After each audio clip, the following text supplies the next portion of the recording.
When we bought the car from Randy Johnson at D&Z Customs, he built the car originally, and it was just a 283 Malibu with a Power Glide, and the car did very well. I mean, we entered 3 Pro Touring events last year, and we were at 2 Good Guys events and did okay with the car, but the street manners, it was pretty harsh ride, and there were some things going on with the car we weren't real comfortable with. And we talked to the guys at the Roadster shop. We got to become really good friends with Phil and Jeremy, and went and talked to them about making some enhancements to the car, and like any other good car project, it snowballed from there.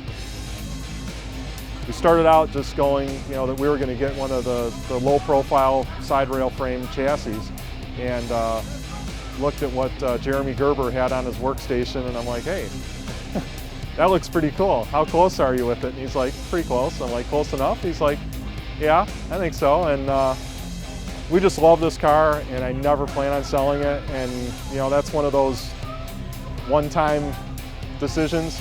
And how cool would it be to have an IRS and a Chevelle? When you hit weird transitions on the road or even on an autocross course in some of the parking lots, the way that an IRS car will transition over those offsets versus a car with a solid axle are huge. This whole frame from end to end is completely different than anything they've done before.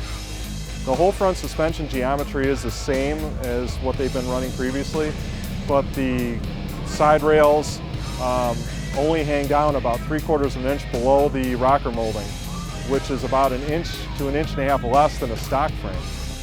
When you look at the car, even from a distance from the side, you do not see the frame. And it allowed us to drop the car almost 3 inches in the back from where it was last year, and I still have the same ground clearance. And they did, I think, an incredible job. I mean, no tunnel modifications whatsoever, and extremely minimal floor modifications like up in the high part of the trunk. It rides fantastic. I mean, the ride quality is over the top compared to what it was before.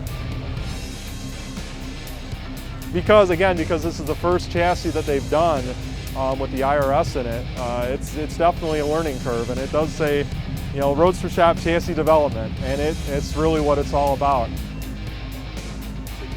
Went out to Blackhawk Farms Raceway, and the guys from AFCO were nice enough to come out there with the big shock dyno truck.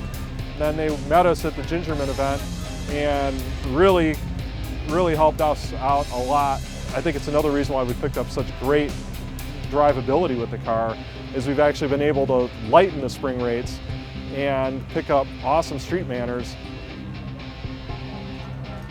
I mean, I told the guys when we were building the car, just remember, this will always be a street car first, autocross car second, and a track day car third.